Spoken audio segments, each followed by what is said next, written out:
privileged to be standing next to Suzanne Black here with me today. She's come all the way from Seattle to view the falls. Now today is the 1st of August. We've got the falls behind us. We're looking west to east, right across to Zambia on the other side. But we're here to ask Suzanne about her experience. She's just at the end of her trip in Zimbabwe. We're still obviously in the midst of a world pandemic, but we want to dispel a few myths today if we can. Absolutely. Suzanne, first of all, thank you very much for joining me. Thank you, Luke. It's a pleasure to have you here. My pleasure to be now here. Tell us, overall, how has your trip been in Zimbabwe? It's been magical. We wanted to come in 2020. Of course, the pandemic made that impossible. So the minute that we were on board with the vaccine, we told Clyde, let's move full steam ahead. Now, Sue's referring to Clyde, and Clyde is from TaylorMade Africa, based in the UK, formerly also from Zimbabwe, and right. a very special friend of ours.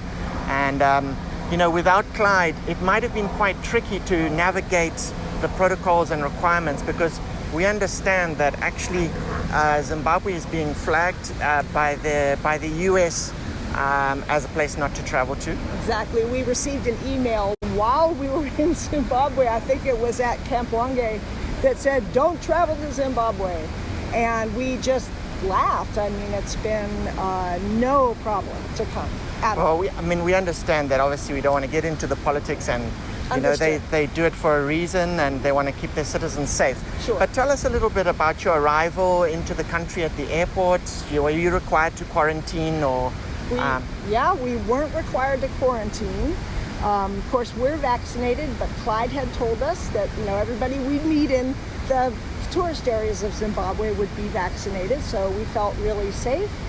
When we got off the airplane, we got a little squirt of hand sanitizer, bought our visas, and I would say 10 minutes after we were off the plane, the car that Clyde had arranged, his man Nash, was there waiting for us, and we were on our way to Wange camp. Fantastic. So you just had to present, you showed your vaccines, you showed your PCR test, which was negative, and you had filled out a form to say your travel history, and then you were welcomed professionally through the airport. Absolutely. In fact, I'm much more worried about going home. I think it's going to take longer. I can imagine, but I'm sure you'll be absolutely fine. And once you were in the country, how have you found traveling around? Have people been friendly, and have the camps looked after you professionally? Have they followed COVID protocols? And all of those. Clyde had told us that people of Zimbabwe would be the friendliest people in Africa, and without a doubt, every single person that we have met has been vaccinated. We felt safe, and each time we left a camp, tears would come to my eyes. In fact, they are right now, because it's such a beautiful experience to be here. So today's hard for me. I'm not necessarily wanting to leave, but we couldn't have asked for a better time, and the animal experiences have been incredible. That's just so wonderful to hear. Thank you for sharing that with us, Susie.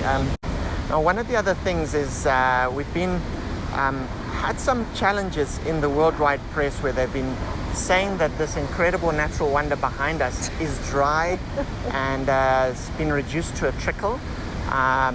Every year the falls go through a cycle, and I think it's a natural cycle that we've seen, and certainly from the river levels that are monitored carefully by the Zambezi River Authority show that things are pretty normal. But in your experience, have the falls been dry today, or have you enjoyed your trip around? Should I go get a handful of water, Luke?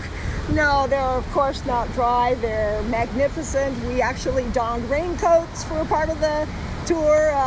It was just as beautiful as can be. So, folks, the falls have lots of water. Well, Sue and to your husband, Bill, as well, we'd like to thank you both so much indeed for coming to Zimbabwe and, trusting in in Clyde and the people of Zimbabwe and visiting. It really helps the country. Wonderful. And please do shout about the good experiences that you've had when you go home. Oh, we will. Everybody that we know is looking forward to seeing our pictures, and I think more importantly, I believe we've made some lifelong friendships in the short 2 weeks that we've been here. So thank you, Lou. That's wonderful. Thanks Thank you to for Clyde, for sure. your wonderful personality and attitude as well. Thank you, dear. And we hope to see you again soon. Absolutely. Siyabonga. Siyabonga. Take care. If you like this episode and don't want to miss out on other ones, please go to YouTube, look for Luke Brown Zim, and hit the subscribe button. Thanks.